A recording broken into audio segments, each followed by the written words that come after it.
Hello friends, જય દ્વારકાધીશ। તો જો આજે આપણે નવો વિડીયો લઈને આવી ગયા છીએ અને જો અત્યારે હું બનાવું છું સવારે ઉઠીને મસાલેદાર ચા।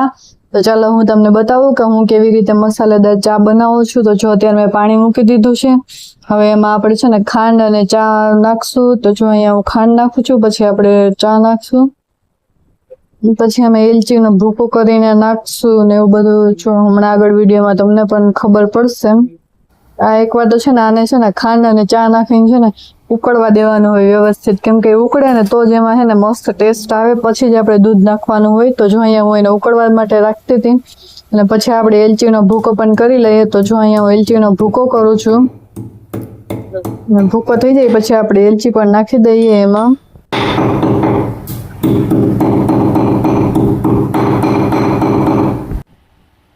તો જો મેં અત્યારે એલચીનો ભૂકો નાખી દીધો અને છે ને બે એમાં તજના ટુકડા નાખી દેવાના, એટલે મસ્ત ચા બને।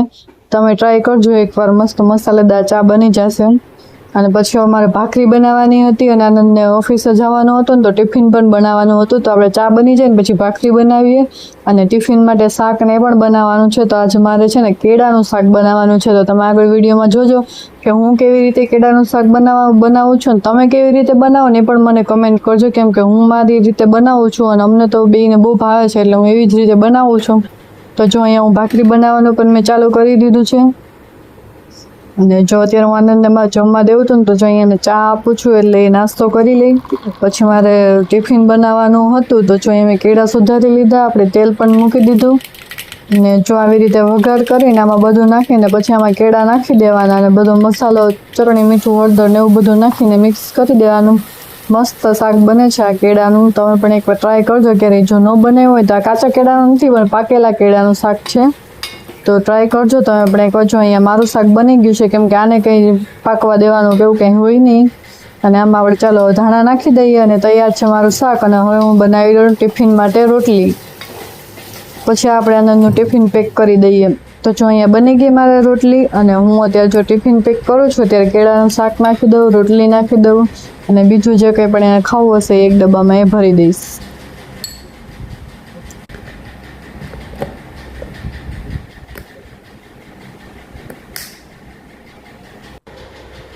તો જો અત્યારે મેં પહેલાં આ જે ચેવડો ભરી દીધો તો ચેવડો, રોટલી ને કેળાનું શાક।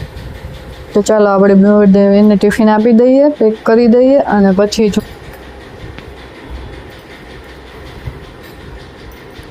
અહીંયા પછી હું માર્કેટે ગઈ હતી ને તો મસ્ત બધું શાકભાજી આજે લાવી હતી તો મારે ધોવાનું હતું, તો મેં બધું અલગ કાઢી લીધું અને હવે જો આપણે ધોઈ લઈએ બધું। આ ગુવાર ને બધું ફ્રેશ હતું તો હું બધું જ ભેગું એ કારે લઈ આવી હતી। તો ચાલો આપણે એને ધોઈ લઈએ। ધોઈને પછી જ હું તો ફ્રીજમાં રાખું છું અને જો આને આવી રીતે મેં બધું શાકભાજી ધોઈ લીધું છે। અને જો અહીંયા છે ને રાતે અચાનક વરસાદ આવ્યો હતો તો અમે બે નીચે ગયા હતા, તો જો આ છોકરાને બધા કેવા બધા રમતા હતા અહીંયા।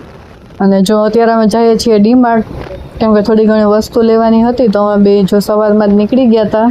આ લગભગ શનિવારનો વિડીયો છે, બહુ યાદ નહીં મને, પણ થોડુંક લેવાનું હતું તો અમે બે નીકળી ગયા। જો અહીંયા પહોંચી ગયા ત્યારે અમે ડીમાર્ટ અને જોઈએ હવે અંદર આપણે કે શું લઈએ। અહીંયા જાય ને એટલે ન લેવું હોય ને એવી વસ્તુ પણ લેવાય જાય। ડીમાર્ટ એવી વસ્તુ છે કેમ કે સામે જોઈએ એટલે આપણે યાદ આવી જાય કે આપણે વસ્તુ લેવાની છે। તો જો અહીંયા જો આપણે ઓલરેડી એટલી વસ્તુ તો લઈ લીધી હતી અને જો અહીંયા પછી અમે સાંજે ફ્રી થઈ જમીને થોડી વાર અમારું ઘરની બાજુમાં ગાર્ડન છે ને તો અમે ત્યાં આવીએ છીએ, કેમ કે મસ્ત પવન હોય અહીંયા અને થોડુંક વોકિંગ પણ થઈ જાય। તો મારા વિડીયો જોવા ગમતો હોય